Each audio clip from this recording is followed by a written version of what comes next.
Mari kita bersatu di dalam doa.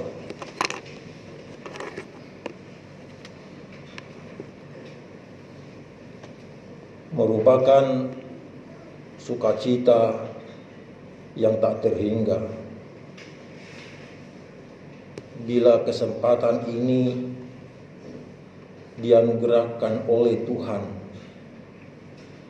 dalam hidup kami pribadi lepas pribadi dan secara kesungguhan kami di jemaat yang mengambil bagian dalam ibadah saat ini. Ya Tuhan, ya Allah, kami sungguh berterima kasih dan mengucap syukur bila di tengah-tengah situasi yang memprihatinkan ini kami masih memperoleh kesempatan untuk menikmati perjumpaan dengan Tuhan. Maka dengan segala kerendahan hati,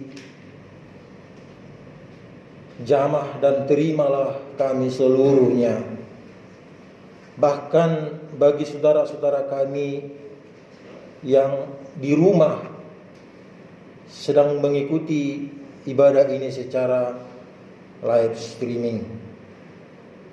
Tuhan, kami ingin dibaharui, ingin diteguhkan dan ingin diberkati dalam terang sabda-Mu. Berilah kami hikmat marifat daripada Tuhan, sehingga setiap perayaan perjumpaan kami secara pribadi dengan Tuhan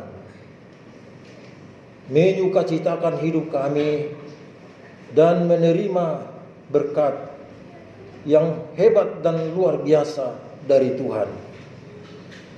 Bersabdalah kepada kami di sini, ya Bapa, karena kami telah sedia untuk mendengar. Di dalam Yesus Kristus firman yang hidup, kami berdoa dan mengucap syukur. Amin.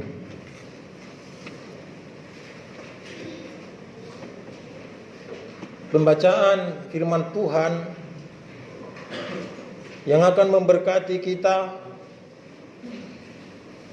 dan yang akan meluruskan pertumbuhan iman percaya kita, bahkan yang akan menerangi perjalanan hidup kita. Dan firman itu menjadi seperti tongkat yang multi guna di dalam hidup kita. Maka pembacaan hari ini terambil dari Injil Lukas pasal 5 ayat 1 sampai 11. Dan marilah kita berdiri menerimanya. Kita akan bersahut-sahutan membacakan firman Tuhan ini, dan setiap ayat-ayat yang berangka ganjil maka akan saya baca terlebih dahulu, dan setiap ayat-ayatnya yang berangka genap menjadi bagian untuk Bapak Ibu Saudara-saudara dibacakan. Judul perikop kita dari Lukas 5 ayat 1 sampai 11 ini adalah penjala ikan menjadi penjala manusia. Pada suatu kali Yesus berdiri di pantai Danau Genesaret, sedang orang banyak mengerumuni Dia hendak mendengarkan firman Allah.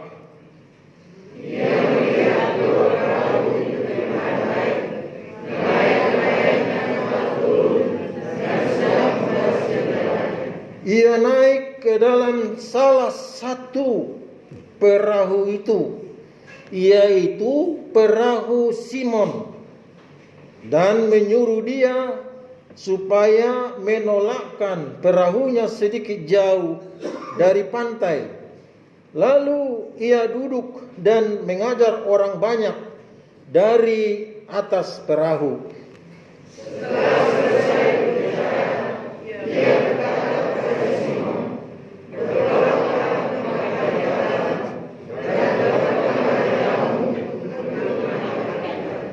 Simon menjawab, "Guru, telah sepanjang malam kami bekerja keras dan kami tidak menangkap apa-apa. Tetapi karena Engkau menyuruhnya, aku akan menebarkan jala juga."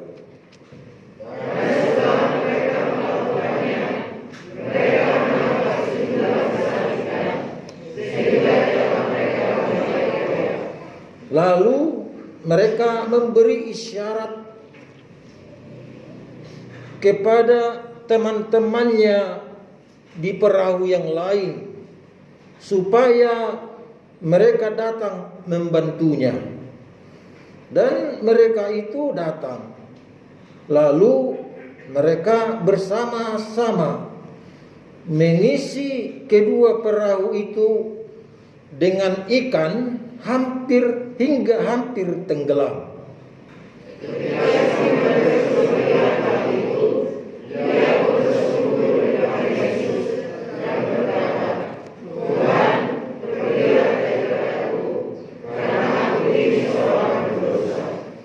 Sebab ia dan semua orang yang bersama-sama dengan dia takjub oleh karena banyaknya ikan yang mereka tangkap.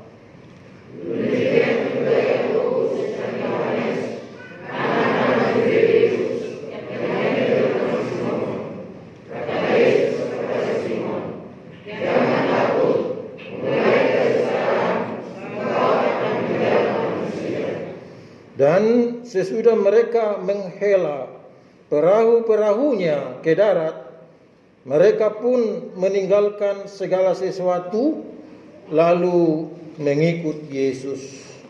Demikianlah firman Tuhan bagi kita. Dimuliakanlah Allah Bapa, Allah Anak, dan Allah Roh Kudus, ketiga yang esa. Yang berbahagia ialah mereka yang mendengarkan firman Allah dan yang memeliharanya. Kita nyanyikan bersama, haleluya.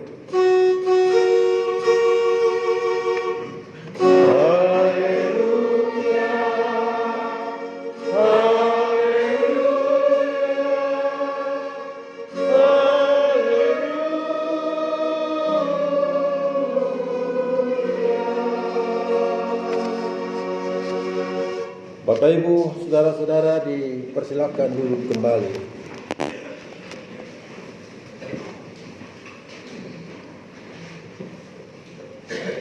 Shalom, Bapak Ibu saudaraku terkasih.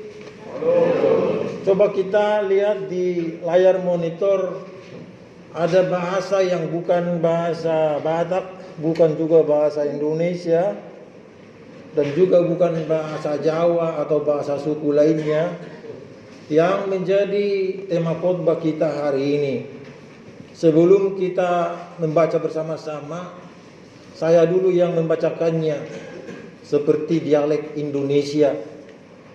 Duk in altum. Duk in altum. Kita sama-sama mengucapkannya. 1, 2, 3. Duk in altum. Hari ini kita belajar tidak hanya bahasa dari saudara-saudara kita yang ada di Latin, tapi juga kita belajar bagaimana orang-orang yang duk in altum itu diberkati Tuhan. Bapak Ibu saudaraku yang kekasih dalam Yesus Kristus, duk in altum itu ada di ayat 4. Tebarkanlah jalamu ke tempat yang lebih dalam. Itu sebenarnya bahasa Indonesianya. Tapi yang menjadi kerinduan kita hari ini, yang menjadi doa dan harapan kita dari pembacaan firman Tuhan hari ini ialah mengapa Yesus mengatakan kepada Simon, "Duc in altum." Pertanyaan ini harus mendapat jawaban yang menjadi sukacita bagi kita, yang menjadi hikmat bagi kita, yang menjadi pelajaran yang sangat dalam bagi kita, baik secara pribadi maupun secara komunitas atau bersama-sama. Mengapa Yesus mengatakan kepada Simon, "Duc in altum"? Pertama-tama jawabnya ialah ada di dalam bacaan kita, yaitu pada ayatnya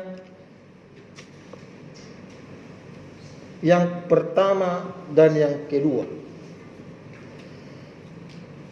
Pada suatu kali Yesus berdiri di pantai Danau Genesaret, sedang orang banyak mengerumuni dia, hendak mendengarkan firman Allah. Ia melihat dua perahu di tepi pantai. Nelayan-nelayannya telah turun dan sedang membasuh jalannya. Ini yang pertama, saudaraku yang kekasih dalam Tuhan. Yesus melihat orang banyak sedang menantikan pelayanan dari Yesus. Tapi ketika orang banyak itu membutuhkannya, Yesus tidak memperoleh sarana prasarananya. Karena di pantai Danau Genesaret itu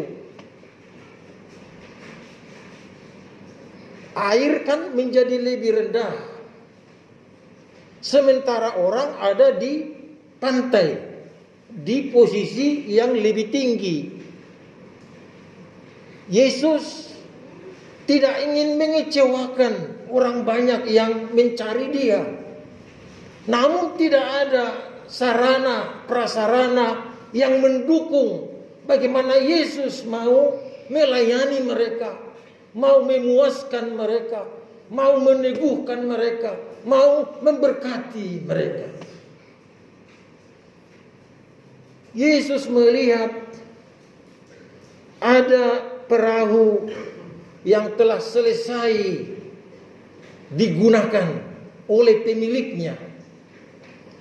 Yesus melihat perahu itu, dikatakan dalam bacaan kita, sedang tidak ada orang di dalamnya. Tapi walau tidak ada orang di dalamnya, Yesus tidak mungkin langsung menggunakan perahu itu. Jadi jawaban untuk duc in altum ialah karena perahu sebagai sumber kehidupan untuk Simon diberikan kepada Yesus. Mata pencahariannya Simon melalui perahu dengan jalannya ditumpangkan kepada Yesus, agar Yesus dapat memenuhi kerinduan orang banyak yang sudah mengikuti dia. Ibu bapak saudaraku yang kekasih dalam Tuhan, ada banyak orang mempunyai sumber kehidupan seperti perahu dan jala bagi seorang nelayan, tapi ditutup untuk Tuhan, tapi tidak diperbolehkan dipakai Tuhan, tidak ditumpangkan kepada Tuhan.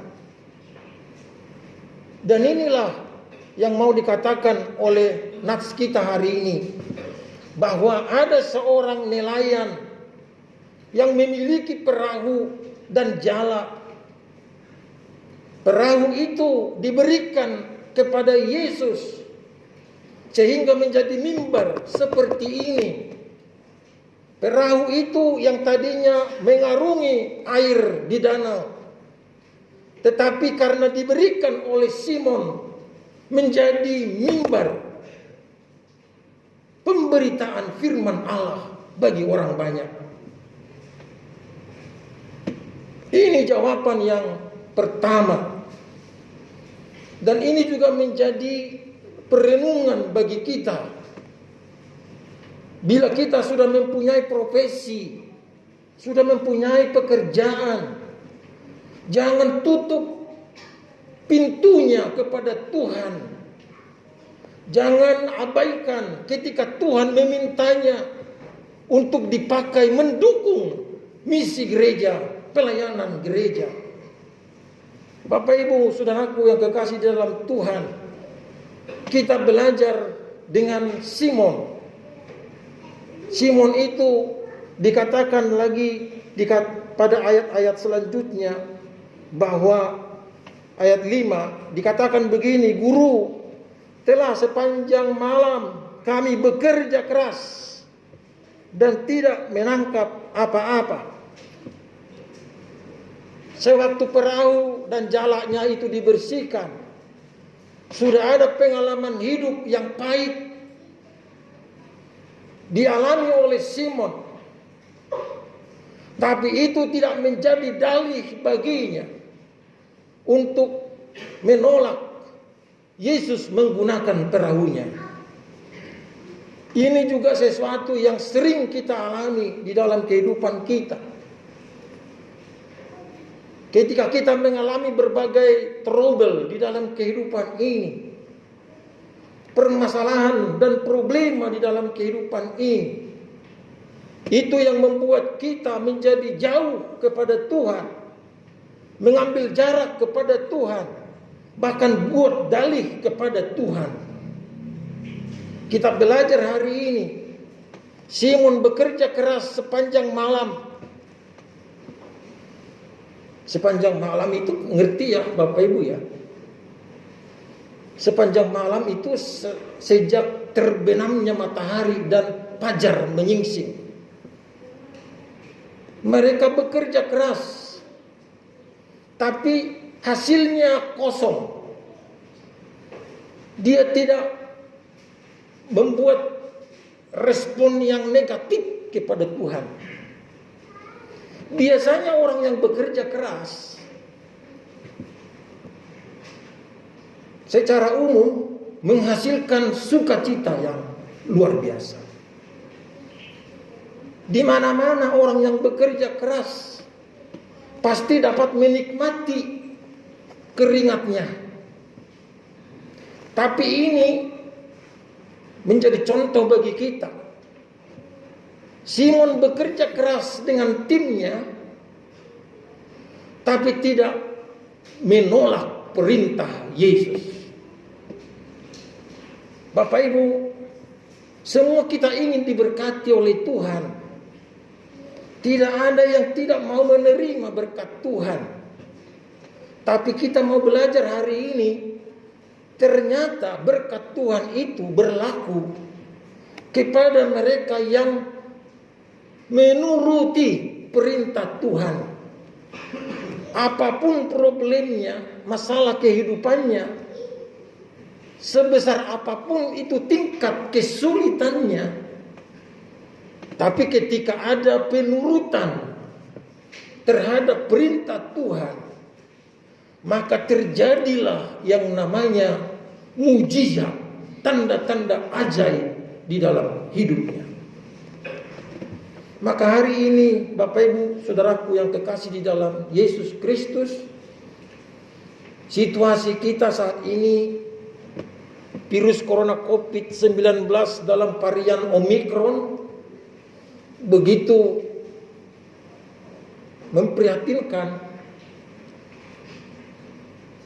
Tapi kita mendapat kesempatan beribadah hari ini, dan ini bukan sekedar kebetulan, bahwa inilah panggilan Tuhan bagi kita, anak-anaknya. Baik saudara-saudara yang ada di rumah yang sedang mengikuti live streaming saat ini, terlebih-lebih Bapak Ibu saudara-saudara yang mengikuti ibadah saat ini secara onsite. Inilah cara Tuhan menyapa kita supaya kita ketika mau memperoleh mujizat, tanda-tanda ajaib di dalam kemelut hidup yang kita hadapi saat ini, jangan mengeraskan hati, tetapi turuti dengan seksama sabda Tuhan. Karena di ayat 5 itu dikatakan begini, tetapi karena engkau menyuruhnya, aku akan menebarkan jala juga. Inilah perintah Tuhan. Mereka sudah bekerja keras semalaman, tidak menangkap apa-apa. Kalau dikatakan tidak menangkap apa-apa, sampah pun tidak dapat, itu artinya. Sampah pun tidak ada di jala itu. Mereka tidak menangkap apa-apa. Hasil jalannya itu kosong, nihil. Tenaganya habis, ludes. Waktunya habis semalaman. Kalau siang-siang masih mendapat panas terik matahari, energi kita cepat pulih. Tapi kalau bekerja di malam hari tanpa ada matahari, energi itu susah pulihnya. Maka kalau ada orang satu malam tidak tidur, dia harus gantikan 3 hari berturut-turut tidur supaya normal dan supaya pulih kembali.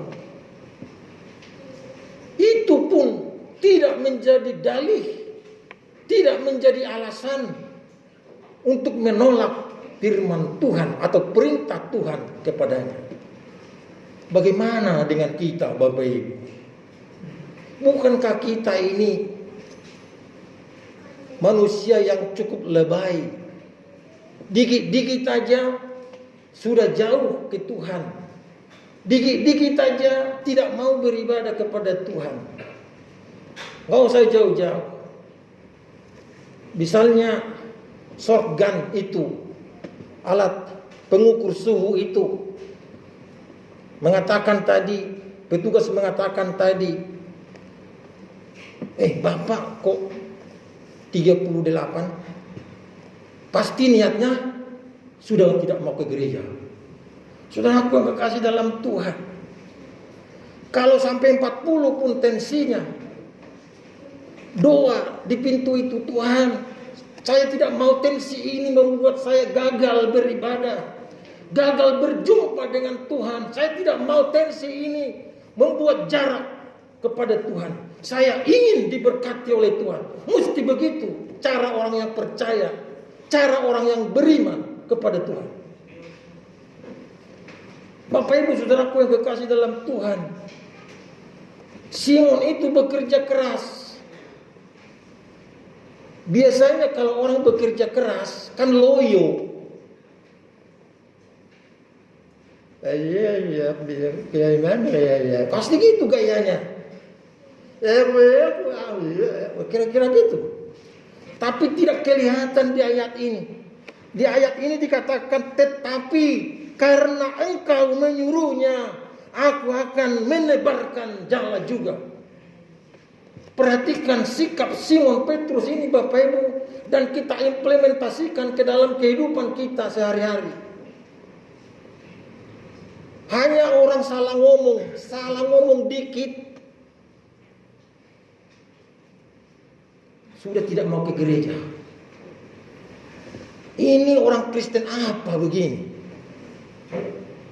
Bapak Ibu saudaraku yang kekasih dalam Tuhan, perhatikan di gereja-gereja tertentu, bila ada warta jemaat diberikan di situ ucapan syukur dari NN sekian, hanya salah tulis.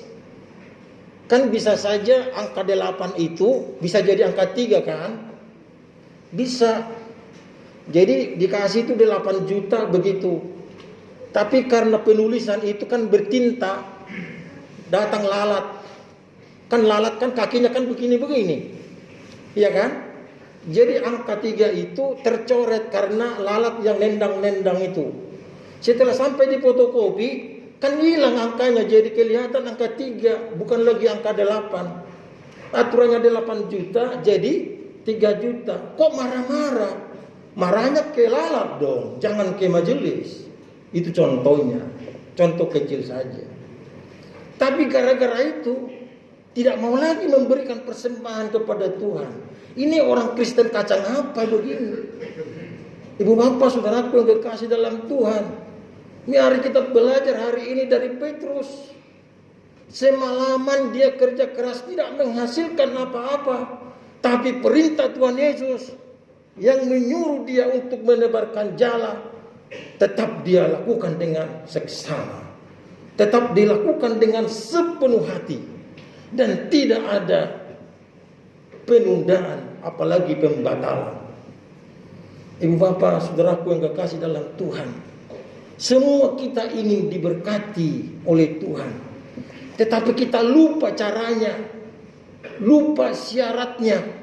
Kalau kita ingin diberkati oleh Tuhan, jangan singkirkan syaratnya, turuti syaratnya.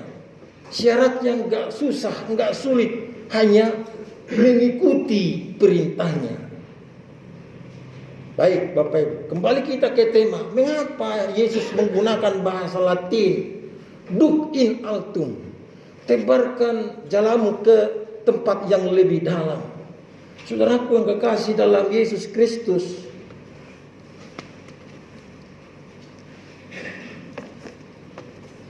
saya harus buka masker menyampaikan ini. Seorang nelayan tidak akan pernah sembarang menebarkan jala. Karena itu pengalaman rutin mereka setiap hari.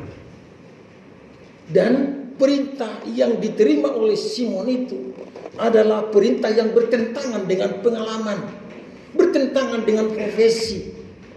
Karena tidak mungkin air yang lebih dalam dihuni oleh ikan. Biasanya ikan datang ke dalam air yang sudah kelihatan terang, sinar matahari dan oksigen ada di situ. Tapi perintah kali ini ke tempat yang lebih dalam. Bukankah wajar Simon itu bilang, interupsi dong Tuhan Yesus, ingat lo ya, kami ini sudah semalaman gak dapat apa-apa dan bekerja keras. Kok ada lagi perintah yang tidak biasa kami lakukan? Orang Kristen itu kan selalu disebut Protestan, dari kata protes. Tapi Simon Petrus yang bekerja semalaman itu dan tidak menghasilkan apa-apa itu tidak protes. Makanya duc in altum itu adalah cara Yesus menghargai dan menghormati tipe setiap orang yang loyal kepada Tuhan.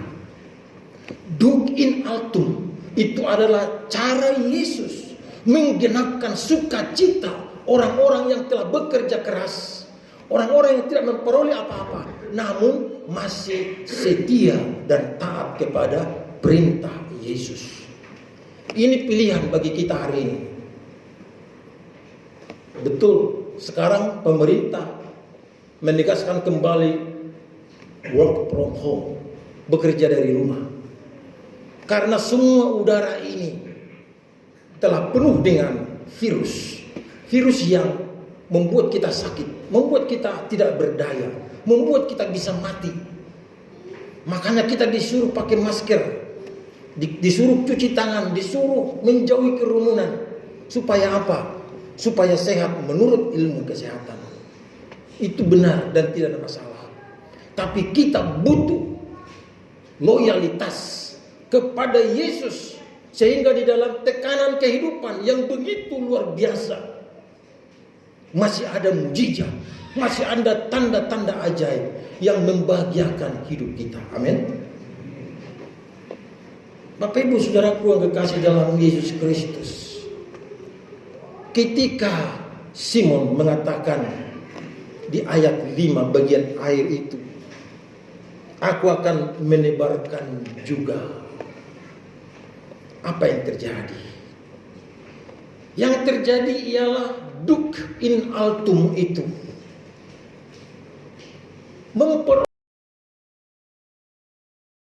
Yang tidak biasa mereka tangkap sebelumnya.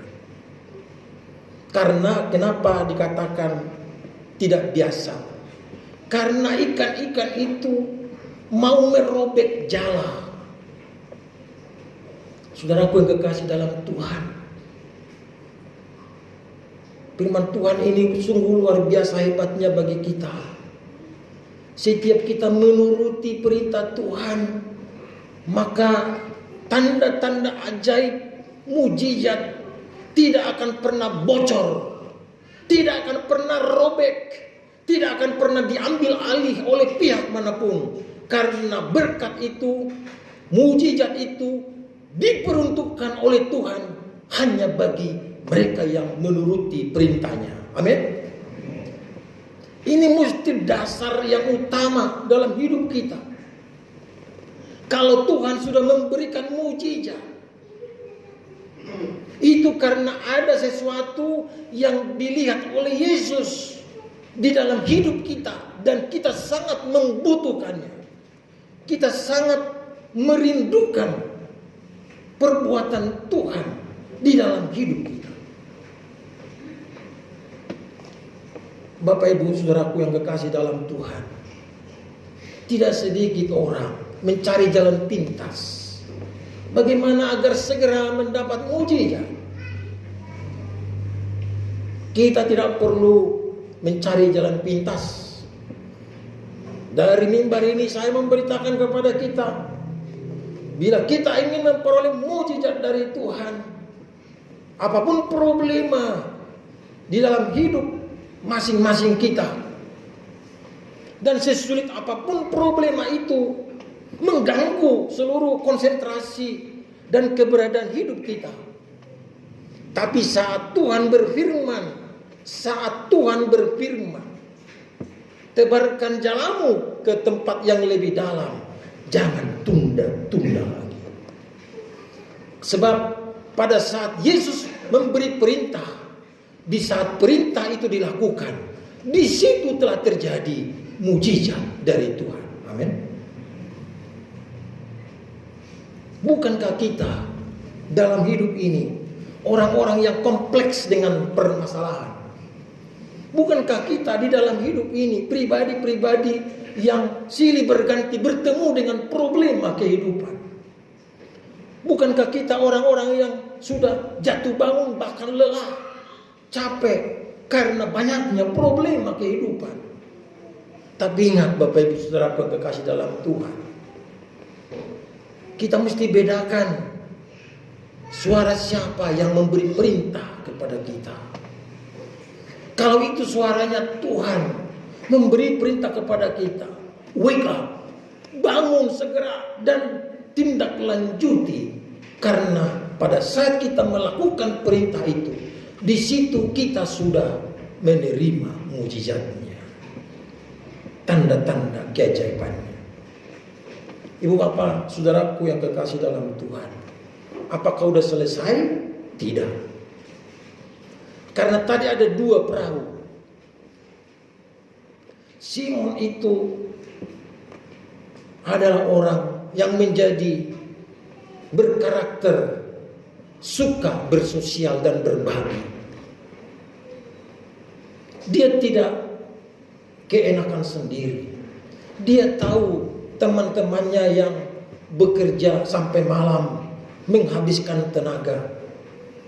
Lalu jala yang penuh dengan ikan itu tidak muat di dalam satu perahu, dibagi ke perahu yang satu lagi. Ini menunjukkan kepada kita, Simon sudah capek, sudah tidak menghasilkan apa-apa pada saat bekerja keras, tapi mata rohaninya selalu terbuka untuk berbagi kepada sahabat-sahabat.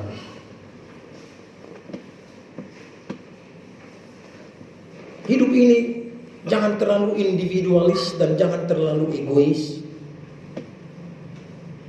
Ingat teman, seperjuangan, rekan, sepelayanan, teman atau sahabat yang sama-sama bergerak, sama-sama capek, sama-sama bersusah-susah di dalam memperoleh sesuatu dalam hidup ini. Dan bila kita yang pertama diberikan oleh Tuhan mujizat, maka wajib hukumnya kita juga memperhatikan sahabat dan teman kita. Akhirnya jala yang nyaris robek tidak lagi robek. Ikan-ikan yang dikhususkan oleh Yesus untuk mereka yang menuruti perintah Tuhan, ikan-ikannya tidak lompat ke air, tidak terbuang percuma, tetapi ditampung di perahu yang sebelah. Sehingga semua mujizat dan keajaiban dari Tuhan bisa dinikmati bersama-sama. Selain itu, Bapak Ibu Saudaraku yang kekasih dalam Tuhan, mengapa Yesus mengatakan dalam bahasa Latin, Duc in altum? Kita perhatikanlah di ayatnya yang ke-10. Di ayat yang ke-10 dikatakan, jangan takut. Kata Yesus kepada Simon, bagian B, 10b. Kata Yesus kepada Simon, jangan takut. Mulai dari sekarang, engkau akan menjala manusia. Bapak Ibu, saudaraku yang kekasih dalam Tuhan, kata ini tidak berdiri sendiri. Karena di ayatnya yang ke-8 bagian B juga dikatakan, Tuhan, pergilah daripadaku karena aku ini seorang berdosa. Orang yang sedang diberkati oleh Tuhan dengan mujizatnya tidak pernah lupa diri. Dia tidak menjadi orang yang pongah. Dia tidak menjadi orang rakus. Tetapi dia menjadi orang yang menyadari sepenuhnya hidupnya. Sehingga dia katakan, pergilah karena aku ini seorang berdosa. Bapak Ibu Saudaraku yang kekasih dalam Tuhan, Simon mengetahui dirinya bekerja keras dan tidak ada hasil, ada hubungannya dengan hidupnya sehingga tidak mendapatkan apa-apa. Tetapi ketika dia di dalam hidupnya yang berdosa itu masih menuruti dengan sungguh perintah Tuhan, maka disitulah terjadi mujizat ke dalam hidupnya. Bagian ini sangat penting bagi kita, baik secara pribadi maupun secara gerejawi. Khususnya saudara-saudara yang ada di rumah yang mengikuti ibadah ini secara live stream. Mengapa Simon mengatakan kepada Yesus pergi? Karena Tuhan itu adalah kudus. Sementara manusia itu adalah hamba dari dosa. Sehingga tidak ada titik temunya pribadi yang kudus dengan orang yang hidup di dalam dosa. Sehingga dia mengusulkan agar Tuhan jangan mendekati dia. Tapi pengakuan inilah yang dibutuhkan oleh Yesus. Semua pengakuan yang jujur di hadapan Tuhan tidak akan pernah sirna di hadiratnya. Saudaraku, mengaku jujur di hadapan Tuhan itu menjadi pintu gerbang dari Tuhan, memberikan keajaiban-keajaiban yang luar biasa dalam kehidupan kita. Lihat, keajaiban yang berikut kepada Simon itu ialah di ayatnya yang ke-10 itu. Jangan takut. Mulai dari sekarang engkau akan menjala manusia, naik pangkat. Itu namanya naik pangkat. Tadi menjala ikan sebagai nelayan, menjadi naik pangkat menjadi penjala manusia. Bukankah kita semua membutuhkan pangkat yang naik, Bapak Ibu? Semua kita tidak ada yang menolak naik pangkat. Semua senang ingin naik pangkat. Tapi semua orang pasti bersedih kalau turun pangkat. Apalagi di resign, dipecat. Tapi lihat, orang yang bekerja semalaman, kemudian menuruti perintah Tuhan karena sumber hidupnya itu ditumpangkan kepada Yesus, yaitu perahunya. Maka Yesus salut, Yesus simpati, Yesus kagum, Yesus terharu, sehingga Yesus katakan duk in alto. Mari kita semua berkomitmen. Saya sebagai orang yang percaya kepada Tuhan, saya ingin buat Yesus terharu karena saya sebagai pengikut Yesus Kristus di GKO, saya ingin Yesus kagum lihat GKO dan lihat saya. Saya sebagai warga Kristiani di Indonesia, saya ingin Yesus kagum melihat saya sebagai warga Kristen di Indonesia dengan memberkati Indonesia. Ibu bapak saudaraku yang kekasih, kesulitan apa bila kita tidak mau seperti Simon ini, mengaku dengan jujur Tuhan adalah kunci sukses untuk menjadi naik pangkat,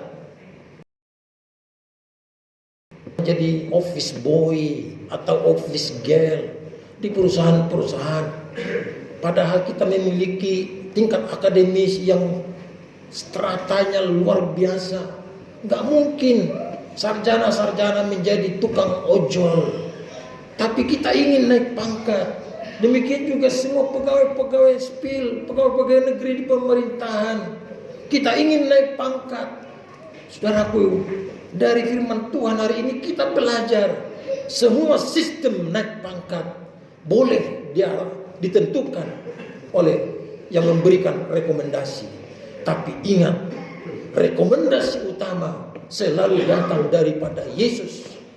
Rekomendasi yang paling tinggi dan yang paling diakui ialah datangnya daripada Yesus. Buktinya penjala ikan bisa naik pangkat menjadi penjala manusia oleh karena semua ketaatan dan kejujuran. Miliki ketaatan dan kejujuran. Mau bekerja di mana saja, mau jadi anggota keluarga di rumah masing-masing atau kepala keluarga di rumah masing-masing, miliki ketaatan dan kejujuran kepada Tuhan. Tuhan akan menaikkan dan meningkatkan status yang jauh lebih baik dari yang sekarang. Maka itulah keajaiban dan tanda mujizat yang selalu hadir dan datang tepat pada waktunya dari Tuhan kepada kita. Amin. Tuhan memberkati firman-Nya.